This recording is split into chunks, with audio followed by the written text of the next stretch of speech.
Dear student, आज हम start करेंगे सॉलिड स्टेट। ठीक है, ध्यान से देखिएगा, इंपॉर्टेंट चैप्टर है और बहुत इजी है। ये चैप्टर आपको क्लास में ही याद हो जाएगा। ठीक है, चलिए देखिए सॉलिड स्टेट। इसमें सबसे पहले हम समझ लेते हैं मैटर्स क्या है।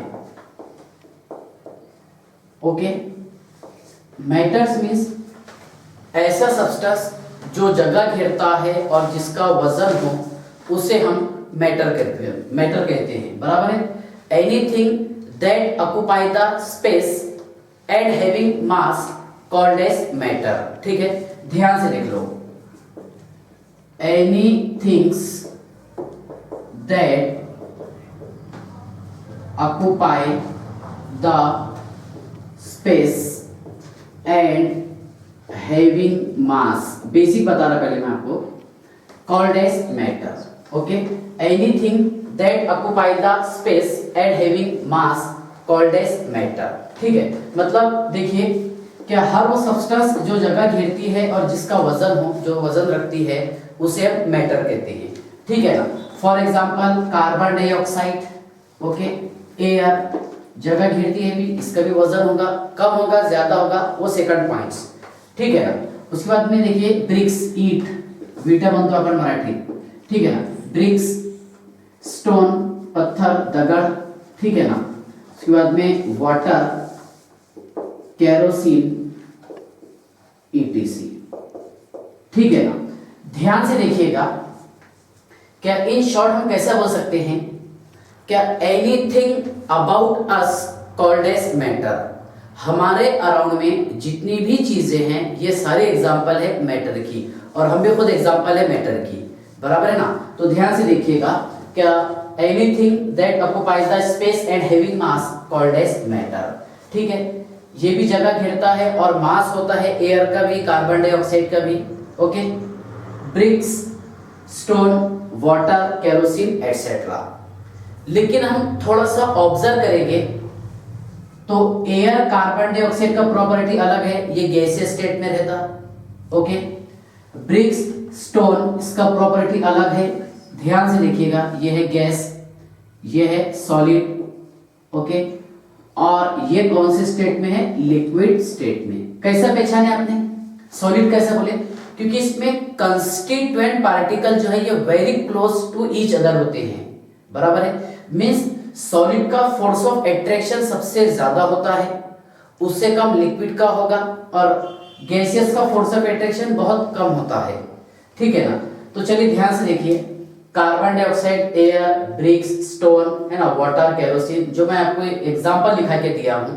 ठीक है, और जो सेट तैयार किया मैंने यहाँ पर, देखिए कार्बन डाइऑक्साइड और एयर इसका प्रॉपर्टी अलग है, ब्रिक्स, स्टोन इसका प्रॉपर्टी अलग है, केरोसिन और वाटर इसका प्रॉपर्टी अलग है। So on the basis of their properties matters are classified. ठीक है, तो नेक्स्ट है इसमें क्लासिफिकेशन ऑफ मैटर। ध्यान से देखिएगा, क्लासिफिकेशन ऑफ मैटर। ओके, देखिए, या फिर स्टेट ऑफ मैटर। ठीक है ना। तो इसमें नंबर 1 है solid state, second liquid state, third gaseous state, solid, liquid and gas. ध्यान से देखिएगा, solid state, liquid state and gaseous state. Okay, fourth है प्लाज्मा, जिसकी एग्जांपल फ्लेम होगी, आग, जिसे हम ज्योत कहते हैं।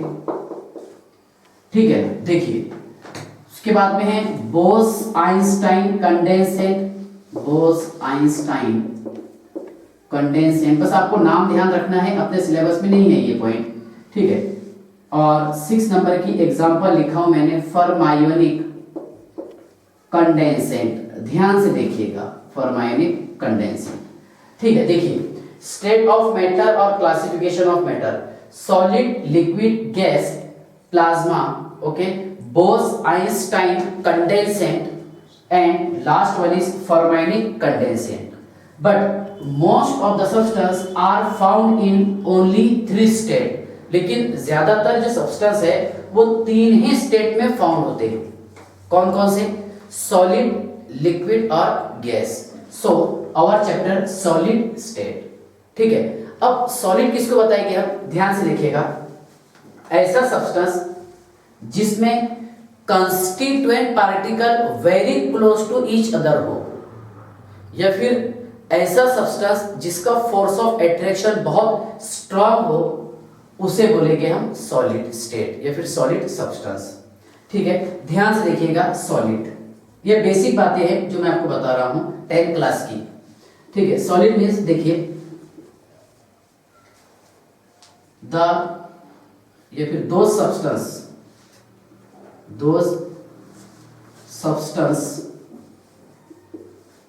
whose constituent particles very close to each other। मतलब ऐसा सब्सटेंस जिसके कंस्टिट्यूएंट पार्टिकल जो है बहुत ज्यादा नजदीक हो एक दूसरे से। ठीक है, या फिर दो सब्सटेंस है ना whose constituent particle have, देखिए और करके second definition, those substance whose constituent particles have strong force of attraction। तो सिंपल सी बात है, अगर स्ट्रॉन्ग फोर्स ऑफ अट्रैक्शन होगा तो वो रिजिड भी होगा, जो हम कैरेक्टरिस्टिक में पढ़ेंगे। ठीक है ना, तो कहने का मीनिंग ये है कि सॉलिड पार्टिकल जो है एक दूसरे से, मतलब सॉलिड सब्सटेंस में पार्टिकल एक दूसरे से बहुत क्लोज होते हैं, बराबर है, मींस इसका फोर्स ऑफ अट्रैक्शन बहुत स्ट्रॉन्ग होता है। ठीक है ना, अब सॉलिड की कैरेक्टरिस्टिक क्या हो सकते हैं? ठीक है, तो एग्जांपल ध्यान में रखिए आप, ईट एग्जांपल ध्यान में रखिए, या फिर स्टोन, पत्थर। ओके, इन एग्जांपल के थ्रू मैं आपको समझाने की कोशिश करता हूं। देखिए, प्रॉपर्टीज ऑफ सॉलिड, मतलब सॉलिड के प्रॉपर्टीज क्या क्या होंगे समझ लीजिए पहले आप। Properties of solid, solid substance have definite shape, volume and mass. ध्यान से देखिएगा, solid substance means they have definite shape, they have means solid substance have definite shape, volume and mass। ठीक है, solid substance have definite shape, volume and mass। ठीक है, second, इसमें जो constituent particle होते हैं इसका फोर्स ऑफ अट्रैक्शन बहुत स्ट्रांग होता है, और स्ट्रांग होने की वजह से इसका मेल्टिंग पॉइंट हाई होता है। ठीक है, तो देखिए, they have high melting point and boiling point. ठीक है, सॉलिड सब्सटेंस का मेल्टिंग पॉइंट, बॉइलिंग पॉइंट अगर हम देखेंगे तो हाई होता है, पहले मेल्ट होगा बाद में बॉइल होगा, ये कंसेप्ट है ना। ठीक है, तो solid substance have high melting point and boiling point. ठीक है, थर्ड पॉइंट ये है, generally solid substance are incompressible. आमतौर पर सॉलिड सब्सटेंस को हम कॉम्प्रेस नहीं कर सकते, but sometime it may be compressed. For example rubber, मानते हम कि वो ट्रू सॉलिड नहीं है, लेकिन वो कौन सा सॉलिड है? एमॉर्फस सॉलिड, जो हम आगे पढ़ने वाले हैं। ठीक है, तो ध्यान से देखिएगा कि generally solid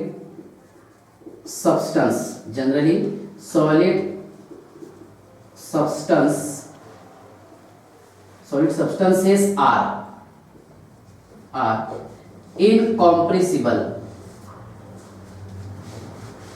Generally solid substances are incompressible, but sometime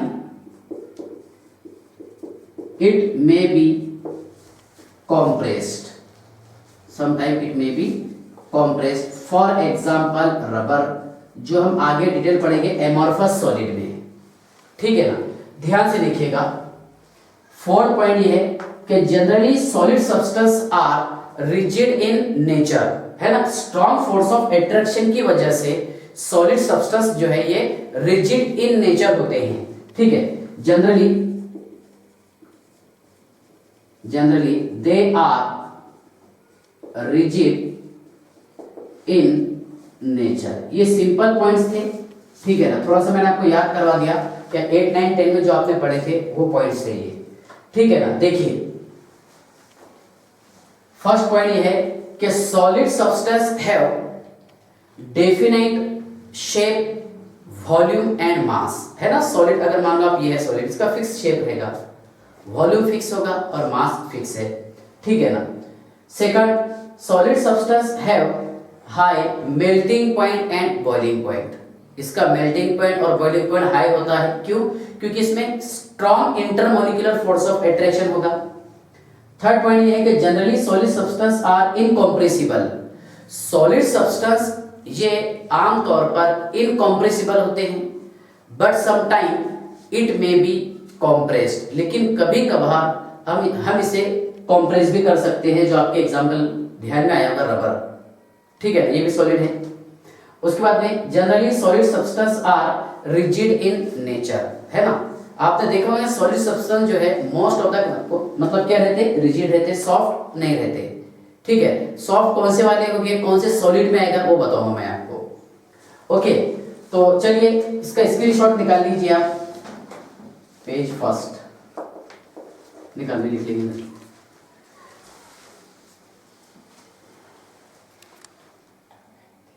चलिए इसके बाद ध्यान से देखिएगा, क्या नेक्स्ट टॉपिक है क्लासिफिकेशन ऑफ सॉलिड। सॉलिड को दो क्लास में डिवाइड किए, इसको हमारे को डिटेल पढ़ना है। एक है क्रिस्टलाइन सॉलिड और सेकंड है एमॉर्फस सॉलिड। ध्यान से देखिएगा, एक है इसमें क्रिस्टलाइन सॉलिड और सेकंड वाला है एमॉर्फस सॉलिड। पहले मैं आपको यह समझा दूंगा क्रिस्टलाइन सॉलिड क्या है, एमॉर्फस सॉलिड क्या है, ओके। फिर उसके बाद में क्लासिफिकेशन ऑफ क्रिस्टलाइन सॉलिड, मतलब क्रिस्टलाइन सॉलिड को फर्दर क्लासिफाइड के 4 क्लास में, मॉलिक्यूलर, आयोनिक, कोवेलेंट और मेटालिक, ठीक है ना। चलिए देखिए नेक्स्ट टॉपिक है classification of crystalline solid. Classification of crystalline solid. चलिए ध्यान से देखिए, क्रिस्टलाइन सॉलिड को दो क्लास में डिवाइड किए। सॉरी, पहले हम क्लासिफिकेशन ऑफ सॉलिड पढ़ लेंगे, बाद में क्रिस्टलाइन सॉलिड पढ़ेंगे। क्रिस्टलाइन के 4 टाइप्स है। क्लासिफिकेशन ऑफ सॉलिड, सॉलिड को दो क्लास में डिवाइड किए। नंबर 1 है इसमें क्रिस्टलाइन सॉलिड, ध्यान से देखिएगा, नंबर 1 है क्रिस्टलाइन सॉलिड और सेकंड वाला है amorphous solid. Amorphous solid, okay. Further crystalline solid को 4 क्लास में डिवाइड किए। कितने? 4। देखिए सॉलिड को दो क्लास में डिवाइड किए। नंबर 1 है इसमें क्रिस्टलाइन सॉलिड और सेकंड है amorphous solid. Further crystalline solid को 4 क्लास में डिवाइड किए। ध्यान से देखिएगा, नंबर 1 है इसमें मॉलिक्यूलर क्रिस्टलाइन सॉलिड, सेकंड है आयोनिक क्रिस्टलाइन सॉलिड, थर्ड है मेटालिक क्रिस्टलाइन सॉलिड और लास्ट है कोवेलेंट क्रिस्टलाइन सॉलिड। ध्यान से देखिएगा, क्रिस्टलाइन सॉलिड को 4 क्लास में डिवाइड किए। Molecular crystalline solid, ionic crystalline solid, metallic crystalline solid और last covalent crystalline solid, okay. और फर्दर जो हमारे को पढ़ना है, ध्यान से देखिएगा, मॉलिक्यूलर सॉलिड को 3 क्लास में डिवाइड किए हैं। इसमें नंबर 1 है polar molecular crystalline solid, second है non polar molecular crystalline solid और लास्ट वाला है hydrogen bonded, okay, hydrogen bonded molecular crystalline solid. ध्यान से देखिएगा, ठीक है। एमॉर्फस का सेकंड टाइप तो नहीं है, ठीक है। देखिए एमॉर्फस का नाम बता देता मैं आपको, इसका सेकंड नेम है सूडो सॉलिड। और थर्ड नेम है इसका super cold liquid, super cold liquid. ठीक है, चलिए सबसे पहले हम बात करेंगे क्रिस्टलाइन सॉलिड की और फिर बात करेंगे हम एमॉर्फस सॉलिड की। पहले डिटेल ये टॉपिक पढ़ेंगे और बाद में फिर इस पर लौट कर आएंगे, लेकिन क्रिस्टलाइन एमॉर्फस ये पढ़ेंगे। उसके बाद में आइसोमॉर्फस क्या होता है वो, पॉलीमॉर्फस, एनआइसोट्रॉपी वो पढ़ेंगे।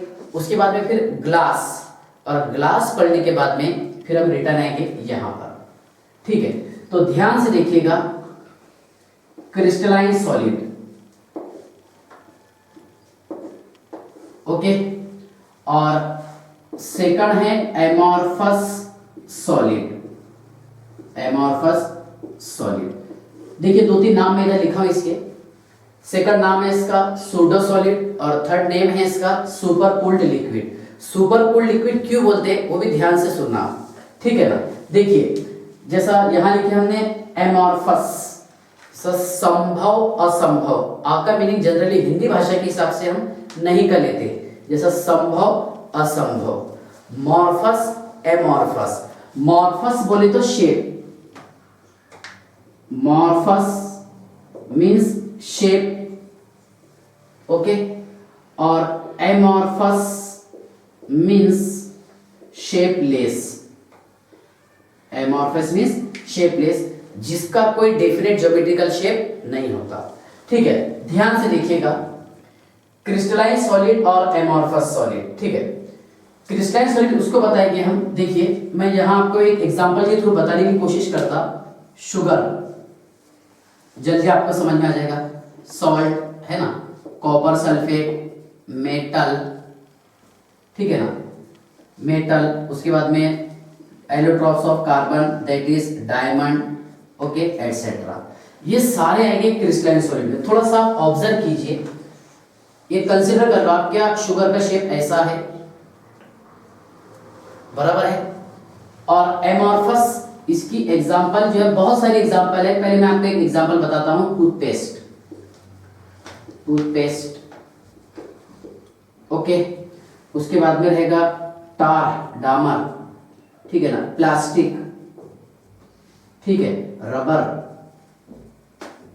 बटर, मक्खन, है ना, ग्लास, ईटीसी। ठीक है, तो ध्यान से देखिएगा, टूथपेस्ट या फिर टूथ पाउडर, तो इसके कंस्टिट्यूएंट पार्टिकल जो है तो बिखरे हुए रहते हैं, आड़े टेढ़े होते हैं। ठीक है, अब शुगर पर अगर आप थोड़ा सा गौर करेंगे तो इसके पार्टिकल जो है ये सिस्टेमेटिक कटे हुए होते हैं, बराबर है। इसका ज्योमेट्रिकल शेप रहता। टूथपेस्ट का कोई ज्योमेट्रिकल शेप है क्या? नहीं है।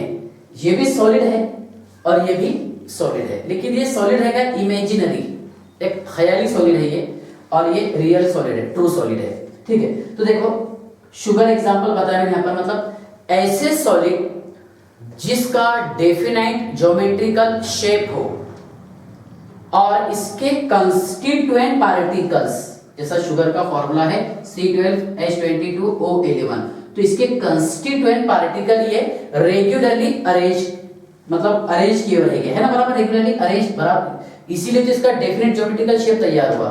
ठीक है ना, मींस देखिए crystalline solid means the solid having definite geometrical shape and constituent particles, atom, molecule और आयंस आर रेगुलरली अरेंज, है बराबर, रेगुलरली अरेंज। ठीक है ना, ध्यान से देखिएगा, crystalline solid means the solid having definite geometrical shape, the solid having definite geometrical shape, okay, and constituent particles, ध्यान से देखिएगा, and constituent particles, कौन कौन से कंस्टिट्यूएंट पार्टिकल, बेसिक पार्टिकल कौन कौन से हो सकते हैं इसमें? एक तो एटम हो सकता है, मॉलिक्यूल हो सकता है सर, मॉलिक्यूल्स, और आयंस हो सकते हैं। constituent particle, atom, molecule or ions are regularly arranged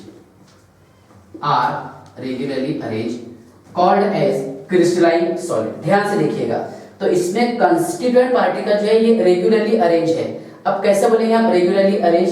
तो ध्यान से देखिए, रेगुलरली अरेंज मैं आपको बताता हूं। मान लीजिए पार्टिकल्स है, ये एक पार्टिकल, ये सेकंड पार्टिकल्स, ठीक है ना। मान लीजिए कोई हमने एक सॉलिड लिए जिसमें दो कलर के पार्टिकल है, एक ब्लैक मान लीजिए आप और एक व्हाइट मान लीजिए, क्योंकि अपने पास ये पेन एक ही है तो एक में दो काम चला दे रहे हैं यहाँ पर, एक ब्लैक और एक व्हाइट, ब्लैक और व्हाइट। ध्यान से देखिएगा, ये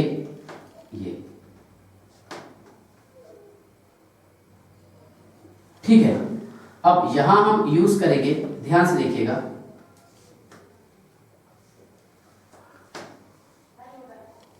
ओके देखिए,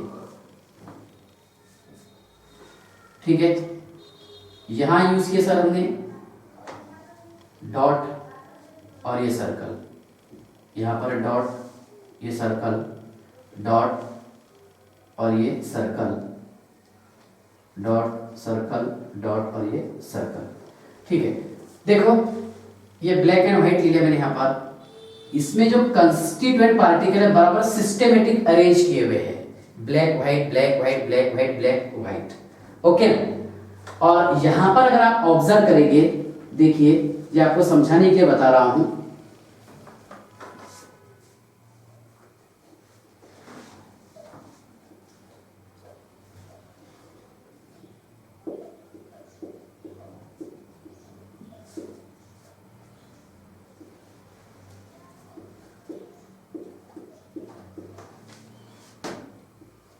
ठीक है। देखिए यहां पर पार्टिकल्स जो अरेंज है वो सिस्टेमेटिक अरेंज नहीं है ना, बराबर। देखो ऐसे शुगर के जो पार्टिकल्स है वो रेगुलरली और सिस्टेमेटिकली अरेंज होंगे, ठीक है ना। तो ध्यान से देखिएगा, क्रिस्टलाइन सॉलिड हमने किसको बताया? क्या ऐसे सॉलिड जिनका डेफिनेट ज्योमेट्रिकल शेप हो, है डेफिनेट ज्योमेट्रिकल शेप, है ना। The solid having definite geometrical shape and constituent particles, कौन कौन से? एटम, मॉलिक्यूल और ions are regularly arrange called as crystalline solid. अब एमॉर्फस मतलब शेपलेस, जिसका कोई शेप नहीं रहता, सॉलिड तो है, मान लिया हमने ये सारे सॉलिड है, ठीक है ना। मींस देखिए, the solid do not have definite geometrical shape, ऐसे सॉलिड जिसका कोई डेफिनेट ज्योमेट्रिकल शेप नहीं होता और जिसमें कंस्टिट्यूएंट पार्टिकल्स, कंस्टिट्यूएंट पार्टिकल कौन से? एटम, मॉलिक्यूल और आयंस, है ना। ये एटम हो सकते हैं, मॉलिक्यूल हो सकते हैं, आयन हो सकते हैं। रेगुलरली है कि इरेगुलरली है? इरेगुलरली, सिस्टेमेटिक नहीं है, ठीक है ना। ध्यान से देखिएगा, the solid do not have definite geometrical, the solid do not have definite geometrical shape and constituent particles, and constituent particles कौन कौन से है? एटम, ओके, मॉलिक्यूल्स और आयंस, ये रहेंगे इरेगुलरली अरेंज, इरेगुलरली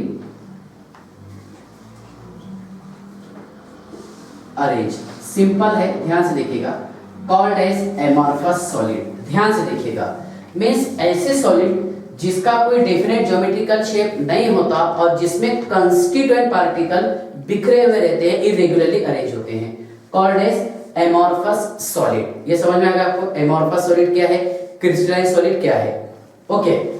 अब देखिए इसकी एग्जांपल तो लिख दिया हमने यहाँ पर पहले ही, और इसकी एग्जांपल है, ठीक है। लेकिन बोर्ड एग्जाम में क्वेश्चन जो आता है वो समझाया था, बोर्ड वालों के लिए ध्यान से देखिएगा।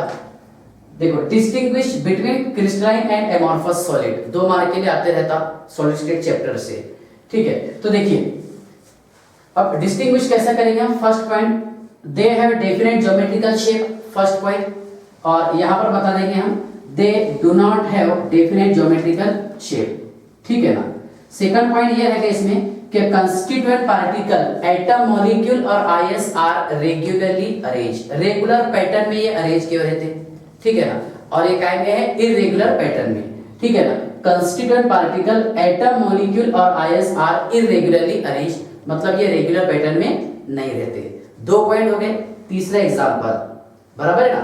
और एक पॉइंट आपको याद रखना है, देखिए मतलब बोर्ड वाले के लिए बता रहा, थर्ड पॉइंट, ये सेकंड पॉइंट, ये third. They are true solid, कौन सा सॉलिड है ये? ट्रू सॉलिड है, ठीक है ना। और यह है सूडो सॉलिड, एक इमेजिनरी सॉलिड, जैसा आप पढ़ते हैं ना सेंट्रीपिटल फोर्स और सेंट्रीफ्यूगल फोर्स, है ना, रियल फोर्स और सूडो फोर्स, ठीक है। तो ध्यान से देखिएगा, दे आर ट्रू सॉलिड, तो ये क्या रहेगा? दे आर सूडो सॉलिड, कौन से सॉलिड हो गए? सूडो, इमेजिनरी, ख्याली, बराबर है ना। ध्यान से देखिएगा, यह है ट्रू सॉलिड और वो क्या है? सूडो सॉलिड है सर, ठीक है ना। अगला पॉइंट जो आपको बहुत दिक्कत जाती है यहाँ पर, कि इसको सर कभी कभार हमारे मतलब ख्याल में आता है कि ग्लास जो है ये क्रिस्टलाइन होना चाहिए, ऐसा सोचते हो ना, तो ध्यान से देखिएगा। हाँ देखो, दे आर ट्रू सॉलिड और वो क्या है? सूडो सॉलिड है। They have sharp melting point, ये पॉइंट याद रखना आपने, यहां से हम इसको इजीली डिफरेंशिएट कर सकते हैं। They have sharp melting point, इसका मेल्टिंग पॉइंट शार्प होता है, ठीक है ना। फॉर एग्जांपल डायमंड, डायमंड की अगर हम बात करेंगे तो इसका मेल्टिंग पॉइंट 3550 डिग्री सेल्सियस होगा, ठीक है, समझा था आपको ये। They have melting point in temperature range, ये आपको ध्यान रखना है, ठीक है। ध्यान से देखिए, शार्प मेल्टिंग पॉइंट का मीनिंग क्या हो रहा?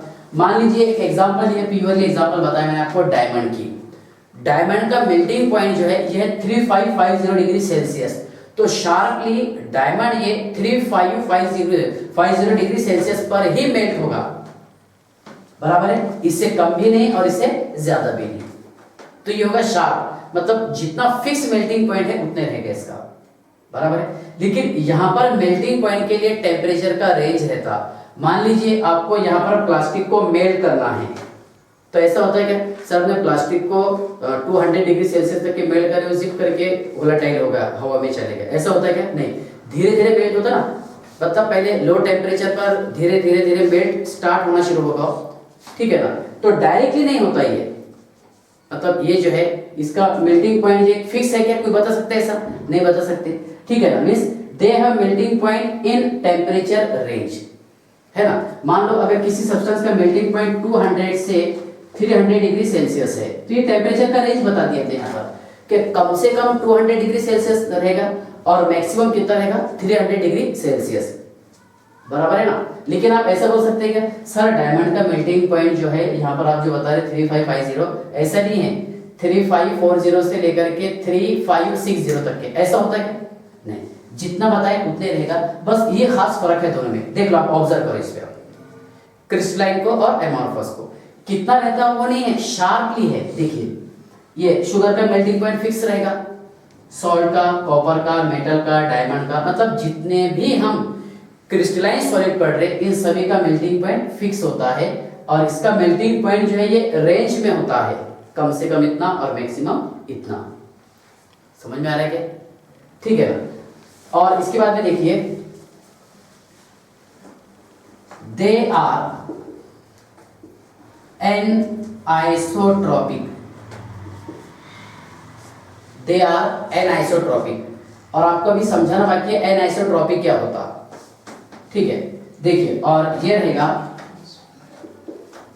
दे are isotropic, they are isotropic.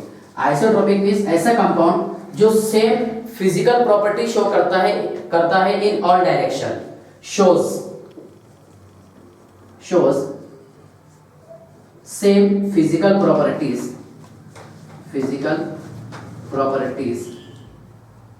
in all direction, और इसका फिजिकल प्रॉपर्टी चेंज होता है डायरेक्शन चेंज करने पर। देखिए मान लीजिए यहाँ पर कौन सा पार्टिकल था, ब्लैक या व्हाइट था। अगर हम ये लाइन ले गए ऐसा सीधा, अभी समझाना बाकी है, आगे समझाता है स्पेशल इसको, ठीक है। अब यहाँ पर अगर हम इसका डायरेक्शन चेंज कर देते, यहाँ पर सिर्फ व्हाइट आ रहे, ये डायरेक्शन चेंज किया तो सिर्फ ब्लैक आ रहे, ठीक है ना। तो दे आर एन आइसोट्रॉपिक, और ये क्या होता है, आइसोट्रॉपिक। तो आइसोट्रॉपिक मींस ऐसा सब्सटेंस जो सेम फिजिकल प्रॉपर्टी शो करता है इन ऑल डायरेक्शन, बराबर है, मतलब दिखने में सेम रहेगा, किसी भी डायरेक्शन से देखो आप इसको। किसकी बात है ये, एमॉर्फस सॉलिड, ठीक है ना। तो ये इंपॉर्टेंट पॉइंट था, difference between crystalline and amorphous solid. अब मैं आपको छोटे छोटे पॉइंट्स कुछ समझा देता हूं, ठीक है ना। ये पेज नंबर सेकंड, चलिए स्क्रीनशॉट निकाल लो।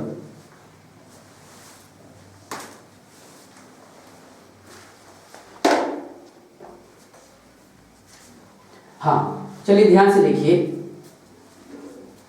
अब समझा देता हूं मैं आपको। आइसोमॉर्फस क्या क्या होता है, पॉलीमॉर्फस क्या होता है, एंड आइसोट्रॉपिक क्या होगा, ग्लास क्या होगा, ये सारे पॉइंट्स ध्यान से देखिएगा।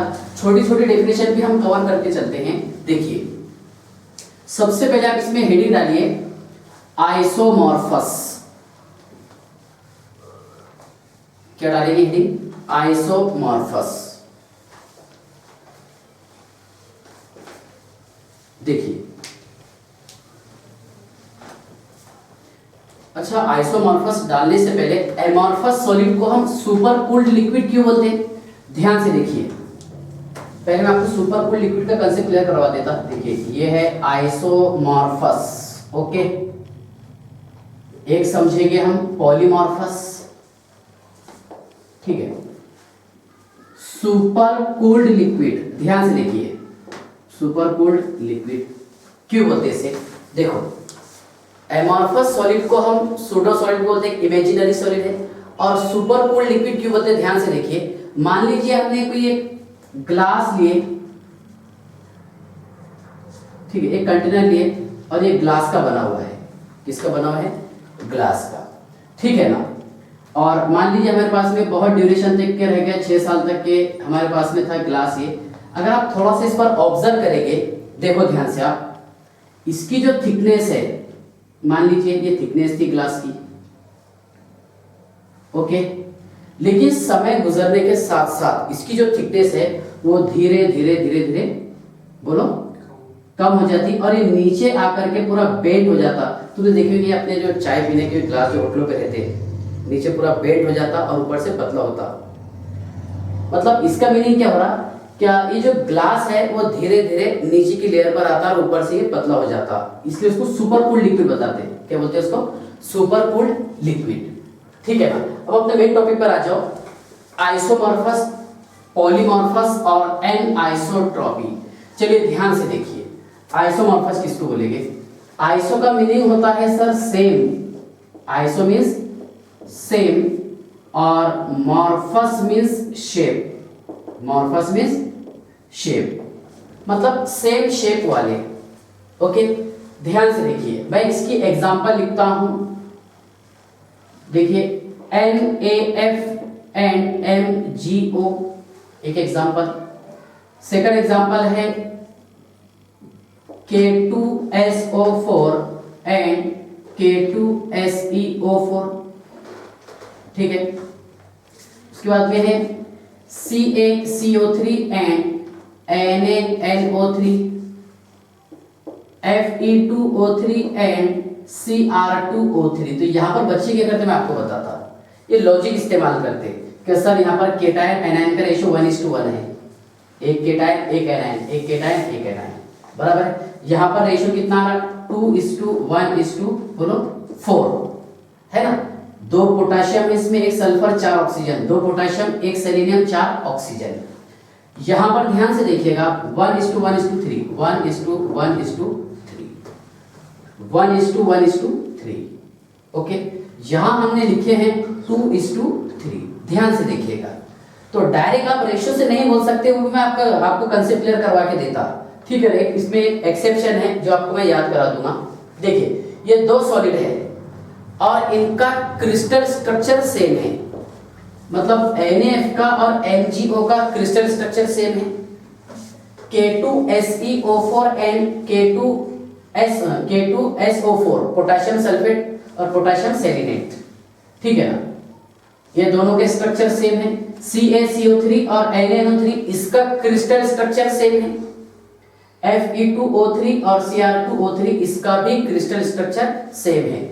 जब दो या दो से ज्यादा सॉलिड का क्रिस्टल स्ट्रक्चर सेम हो अंडर डिफरेंट कंडीशन तो उसे हम आइसोमॉर्फस कहते हैं, है ना। When two or more solid है, दो या उससे ज्यादा भी ले सकते हैं यहां पर हम। When two or more solid having same crystal structure under different condition called as isomorphous, ठीक है। ध्यान से देखिएगा, when two or more solid having, when two or more solid having same crystal structure under different condition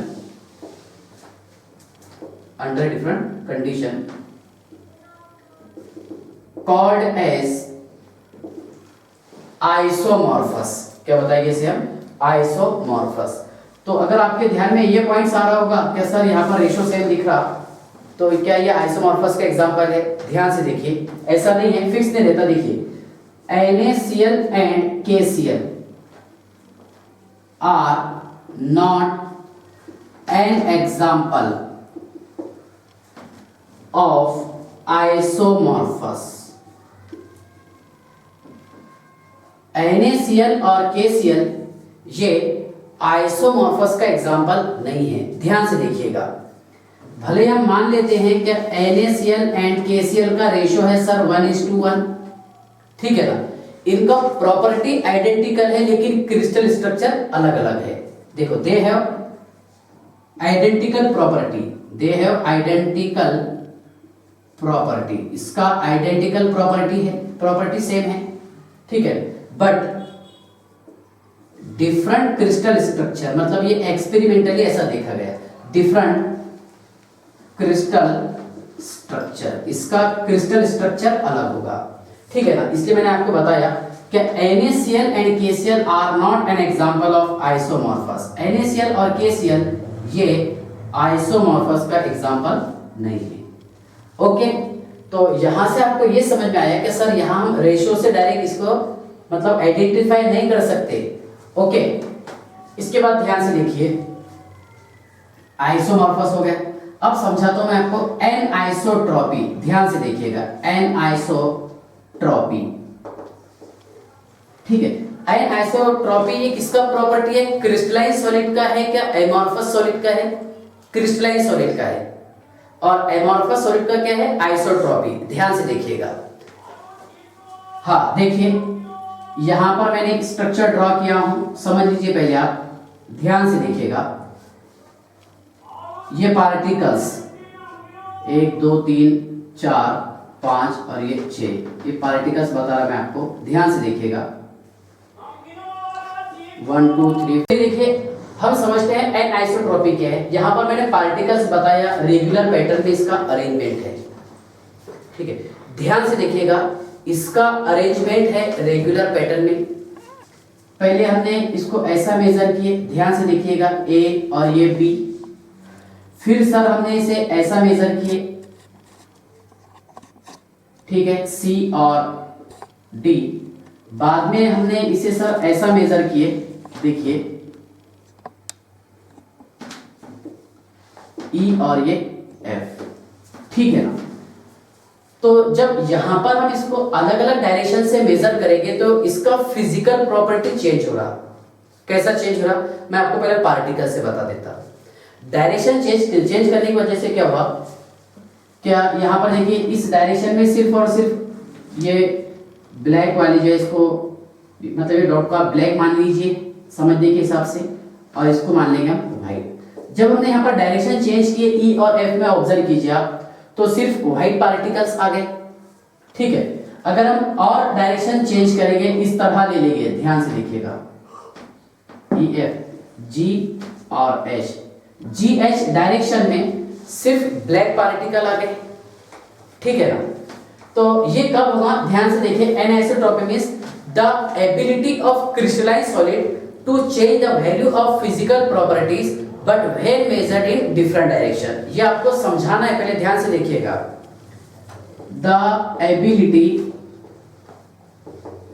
of crystalline solid, the ability of crystalline solid, ध्यान से देखिएगा, the ability of crystalline solid to change the value of physical properties but when measured in different direction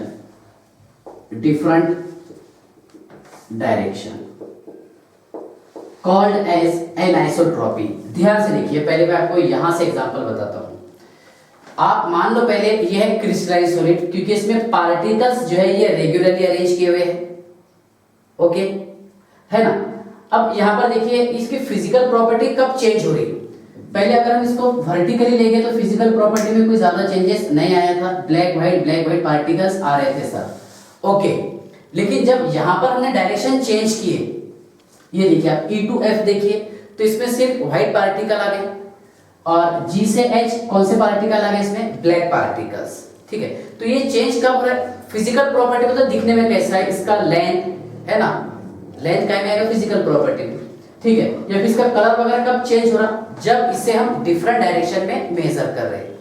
कौन से direction में, different direction में।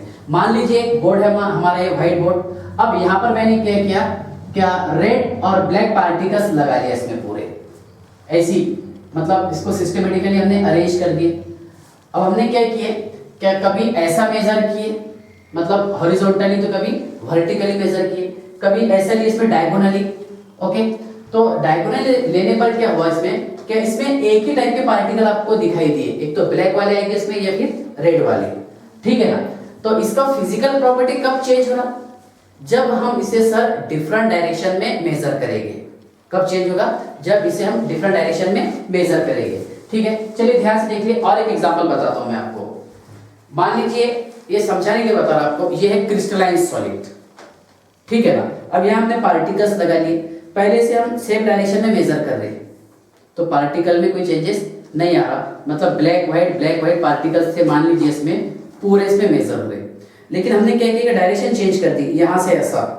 जब आप ऐसा चेंज मतलब यहाँ से मेजर करेंगे ऐसा, तो एक तो इसमें ब्लैक वाले आएंगे या फिर व्हाइट वाले आएंगे, है ना। मींस ये एबिलिटी कौन से सॉलिड का है, क्रिस्टलाइन सॉलिड का। The ability of crystalline solid to change the value of physical properties but when measured in different direction. इसका वैल्यू कब चेंज होगा, जब इसे हम सर डिफरेंट डायरेक्शन में मेजर करेंगे, कॉल्ड एज एनिसोट्रॉपी। क्या बोलेंगे इसे, एनिसोट्रॉपी, ठीक है ना। देखिए एनिसोट्रॉपी आपको समझ में आ गया होगा। उसके बाद ध्यान से देखिए आप, एलोट्रॉपी क्या होता है, एलोट्रॉपी, ठीक है। ध्यान से देखिए एलोट्रॉपी समझ लीजिए पहले। फॉर एग्जांपल कार्बन के सर 3 एलोट्रॉप्स है। कितने एलोट्रॉप्स है, 3 एलोट्रॉप्स ऑफ कार्बन 3 है सर। इसमें एक है सर डायमंड, सेकंड है ग्रेफाइट और थर्ड वाला है सर फ्लोरीन, जो हम पढ़ेंगे आगे, डोंट वरी। डायमंड, ग्रेफाइट और फ्लोरीन, इसमें प्योर कार्बन प्रेजेंट है, प्योरली कार्बन प्रेजेंट है, ओके। उसके बाद में एलोट्रॉप्स ऑफ सल्फर, देखिए यहां लिखा मैंने एलोट्रॉप्स ऑफ कार्बन, और यहां लिखा हमने एलोट्रॉप्स ऑफ सल्फर। सल्फर के मैं आपको एलोट्रॉप्स बताता कौन कौन से हैं, जो हम पी ब्लॉक चैप्टर में पढ़ने वाले हैं। देखिए इसमें एक है बेटा रूबिक सल्फर, एक है monoclinic sulphur sir, monoclinic sulphur, एक है प्लास्टिक सल्फर, एक है मिल्क सल्फर और कोलाइडल सल्फर। ऐसे सल्फर के बहुत सारे एलोट्रॉप्स है, ठीक है ना। लेकिन देखिए जैसा मैंने यहाँ एग्जांपल कार्बन और यहाँ पर लिखा हूं सल्फर, अगर हम इसे हीट करेंगे, ठीक है, और इसमें ऑब्जर्व करेंगे कि क्या प्रेजेंट है, ठीक है, तो क्या प्रेजेंट है इसमें? सिर्फ कार्बन है। क्या प्रेजेंट है? कार्बन, बराबर है। भले इनका फिजिकल प्रॉपर्टी अलग अलग हो, ठीक है ना, लेकिन केमिकल प्रॉपर्टी सेम रहेगा। देखो एलोट्रॉपी, इसी को हम पॉलीमॉर्फस कहते हैं, पॉलीमॉर्फस। पॉली का मीनिंग तो पता है आपको, मैनी, और मॉर्फस बोले तो शेप, बहुत सारे शेप। जैसा कार्बन के 3 शेप बता दिए सर हमने यहाँ पर, कौन कौन से? डायमंड, ग्रेफाइट और फ्लूरिन। कार्बन कितना सब्सटेंस है? एक सब्सटेंस है सर, ठीक है।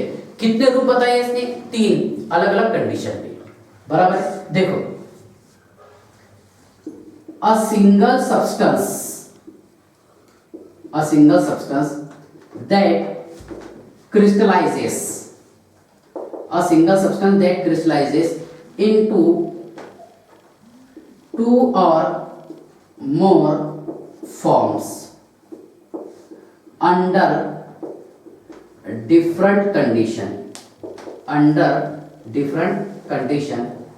called as allotropy। ऐसा सिंगल सब्सटेंस जो 2 या 2 से ज्यादा रूप दिखाता है ना, फॉर्म बताता है, शक्ल बताता है, under different condition called as, क्या बोलेंगे इसको? पॉलीमॉर्फस।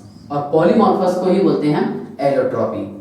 अब आपने पढ़ा होगा 10th क्लास में, एलोट्रॉपी मींस ऐसा सब्सटेंस जिसका फिजिकल प्रॉपर्टी अलग अलग हो लेकिन केमिकल प्रॉपर्टी सेम हो। एक ही बात आ रही, जैसा डायमंड, ग्रेफाइट और फ्लोरीन दिखने में अलग अलग है, फिजिकल प्रॉपर्टी इनका अलग अलग है, लेकिन केमिकल प्रॉपर्टी सेम है। क्यों बोले हमने केमिकल प्रॉपर्टी सेम? क्योंकि इसमें सिर्फ कार्बन एटम प्रेजेंट है। क्या प्रेजेंट है इसमें? Carbon atom. तो और सेकंड डेफिनेशन हम ऐसे लिख सकते हैं यहां पर आपको समझाने के लिए। देखिए एलोट्रॉपी क्या? द सब्सटेंस हैविंग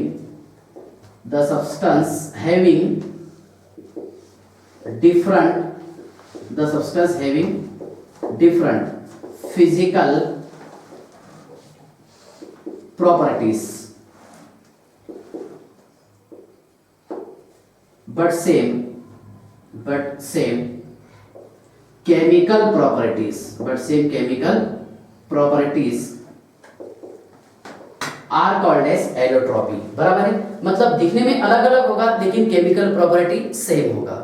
जैसा अगर हम यहाँ पर डायमंड, ग्रेफाइट और फ्लोरीन इसको हीट करेंगे तो देखो, इसको हीट करेंगे हाई टेम्परेचर पर, इसको भी और इसको भी, तो इसमें से कार्बन डाइऑक्साइड गैस लिबरेट होती। और कार्बन डाइऑक्साइड लिबरेट कैसा हो रही, ये हम पहचानते हैं लाइम वाटर से। लाइम वाटर को मिल्की कर लेता है, इसके बेसिस पर पहचान सकते हैं कि इसमें कार्बन प्रेजेंट था और कार्बन डाइऑक्साइड ने लाइम वाटर को मिल्की कलर का कर दिया, ठीक है। ये हमारे को जीओसी में है, जनरल ऑर्गेनिक केमिस्ट्री में, test of carbon, nitrogen, sulphur, halogen etcetera, उसमें है, ठीक है। तो ये आपको समझ में आ गया होगा एलोट्रॉपी क्या रहता है, ठीक है ना। A single substance that crystallizes into 2 or more forms under different condition called as allotropy. और polymorphous means the substance having different physical properties but same chemical properties are called as, क्या बोलेंगे इसको? एलोट्रॉपी। ओके, चलिए इसका screenshot निकाल लीजिए आप जल्दी से। इसके बाद में मैं आपको ग्लास समझा देता हूं, ग्लास क्या है, बराबर। चलिए देखिए, अब समझ लेते हैं ग्लास क्या होगा।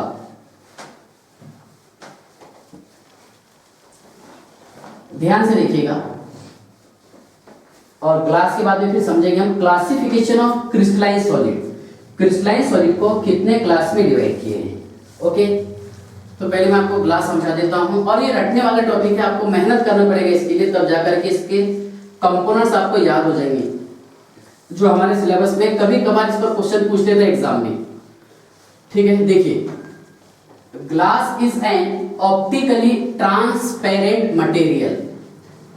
ग्लास, ये तो आपको सभी को पता है क्या, glass is an optically transparent material which are form by fusion of mixing together SiO2, Na2O, B2O3 and trace amount of transition metal oxide is added to impart color to the glass।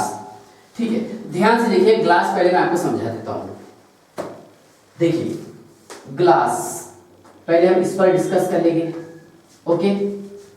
Glass is an optically transparent material, एकदम crystal clear आपको दिखाई देता है। जैसे अगर हम car चला रहे तो बाहर का आपको पूरा क्रिस्टल क्लियर दिखता, ठीक है ना। तो ग्लास क्या रहेगा, देखिए glass is an optically transparent material. ध्यान से देखिएगा, glass is an optically transparent material, transparent material which are formed by, देखिए glass is an optically transparent material which are formed by fusion of mixing together, which are formed by fusion of mixing together SiO2 silicon dioxide, Na2O sodium oxide, B2O3 and trace amount of, ध्यान से देखिएगा, trace amount of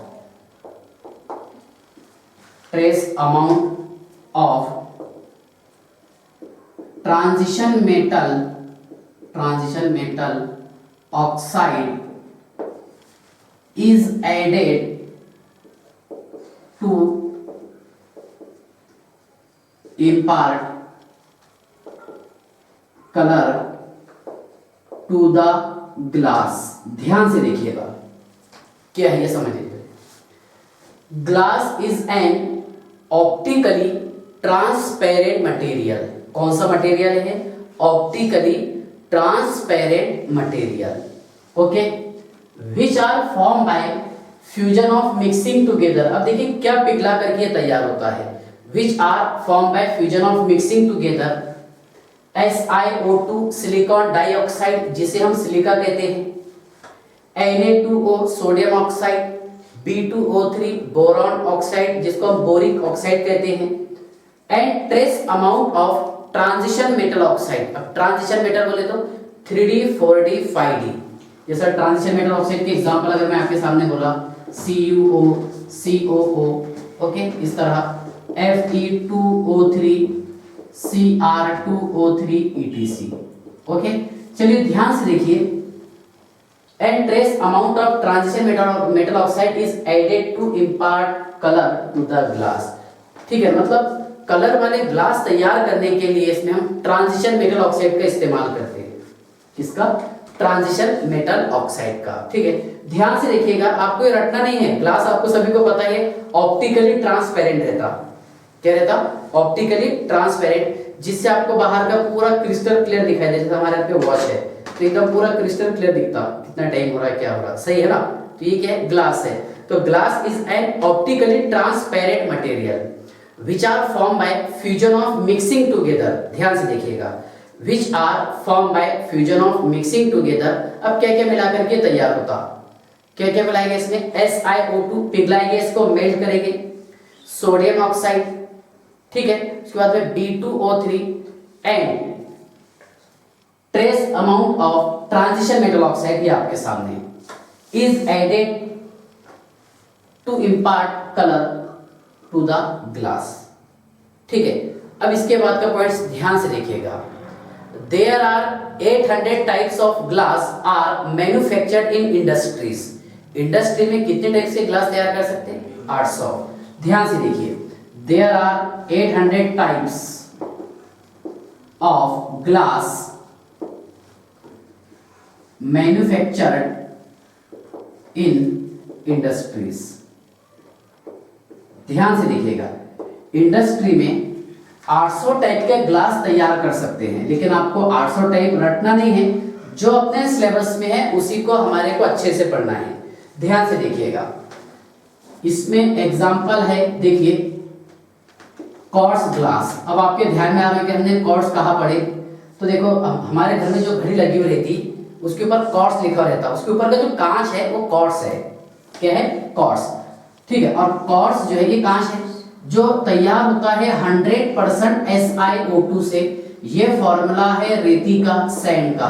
ध्यान से देखिए, रेत, रेती, sand, ठीक है, ध्यान से देखिए, ये फॉर्मूला है सैंड का, SiO2 सिलिकॉन डाइऑक्साइड, है ना। इसलिए तो क्वार्ट्ज वाला ग्लास बहुत सस्ता रहता, क्योंकि कैसे तैयार होते हैं, रेती से। ओके, उसके बाद देखिए रेती से कैसे इसको डायरेक्ट थोड़ी तैयार करेंगे, पहले मेल्ट करते हैं उसको हाई टेम्परेचर पर, बाद में उसको फिल्टर करते हैं, और फिल्टर करने से क्रिस्टल सब्सटेंस तैयार होता है। ठीक है, सेकंड एग्जांपल देखिए, पायरेक्स ग्लास। पायरेक्स ग्लास ये तैयार होता है 60 to 80% SiO2, जिसमें हम सिलिकॉन डाइऑक्साइड यूज करेंगे 60 से 80% का,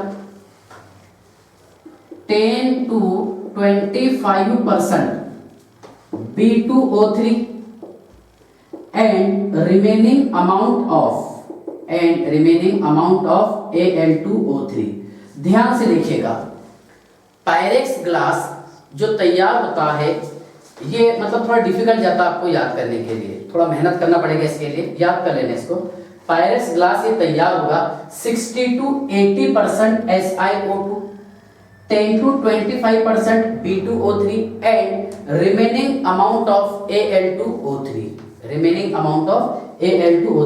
that is पायरेक्स ग्लास। कौन सा ग्लास है, पायरेक्स। मान लीजिए आपको 100 ग्राम का पायरेक्स ग्लास तैयार करना है, तो आप 60 ग्राम ये ले लेंगे SiO2, 25 ये ले लेंगे, कितना होगा 85, और रिमेनिंग Al2O3, ये इसका मीनिंग हो रहा। ठीक है, अगर मान लीजिए यहाँ पर आपने 80 ये लिया, तो इसका अमाउंट थोड़ा सा कम कर देंगे हम, कितना देंगे 90 और 10 ग्राम ये यूज कर लेंगे सर। ओके, उसके बाद ध्यान से देखिए, रेड ग्लास ये तैयार होता है trace amount of gold and copper. Red glass तैयार होता है trace amount of gold and copper से। ठीक है ना, इसके बाद में देखिए, ब्लू ग्लास ये तैयार होगा CuO और COO, कोबाल्ट ऑक्साइड और क्यूप्रस ऑक्साइड। ठीक है ना, ध्यान, क्यूप्रिक ऑक्साइड, CuOO और COO। एक तो कोबाल्ट का ऑक्साइड लेंगे यहां पर हम, या फिर कॉपर का लेंगे। ठीक है ना, ब्लू ग्लास। ग्रीन ग्लास तैयार होगा, ग्रीन ग्लास ये तैयार होता है CuO और Fe2O3, फेरिक ऑक्साइड, CuO और Fe2O3, ये है ना ट्रांजिशन मेटल ऑक्साइड जो मैंने आपको बताया, कलर वाले ग्लास जिससे बनेंगे। ठीक है ना, उसके बाद में येलो ग्लास ये तैयार होगा UO2, यूरेनियम से तैयार होता येलो ग्लास। ठीक है, इसके बाद देखिए, soda lime glass. Soda lime glass मतलब इसमें क्या क्या प्रेजेंट रहेगा, सोडा, तो सोडियम ऑक्साइड के फॉर्म में रहेगा। ठीक है, कैल्शियम ऑक्साइड रहेगा और SiO2 रहेगा। तो 75% ये है, 15% ये है और 10% ये है। सोडा लाइम ग्लास हो गया क्या 100? हाँ हो गया सर। ठीक है, तो ध्यान से देखिए, ये अपने सिलेबस के एग्जांपल है। Okay, there are 800 types of glass manufactured in industries. Industry में हम 800 टाइप के ग्लास तैयार कर सकते हैं।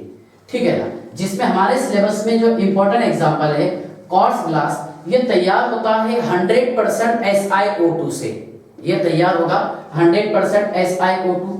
पायरेक्स ग्लास ये तैयार होता है 60 to 80% SiO2, 10 to 25% B2O3 and remaining amount of Al2O3।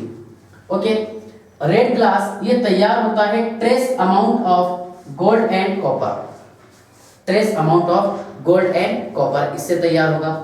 ठीक है ना, ब्लू ग्लास तैयार होता है CuO और COO।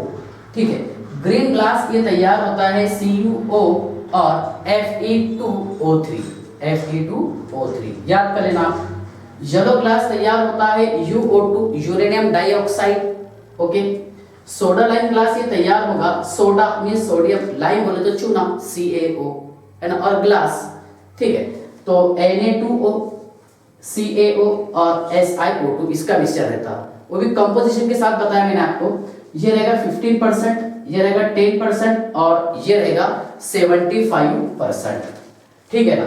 तो ये एक्सप्लेनेशन था इसका ग्लास का। ग्लास मैंने आपको क्या बताया, glass is an optically transparent material which are formed by fusion of mixing together, okay, SiO2, Na2O, B2O3 and trace amount of transition metal oxide is added to impart color to the glass। Means colour glass तैयार करने के लिए हम use करते हैं transition metal oxide. क्या use करेंगे, transition metal oxide. ठीक है, तो यहाँ पर हमारा मतलब ये टॉपिक एंड होता है, दैट इज ग्लास। अब हम स्टार्ट करेंगे क्लासिफिकेशन ऑफ क्रिस्टलाइन सॉलिड। ठीक है,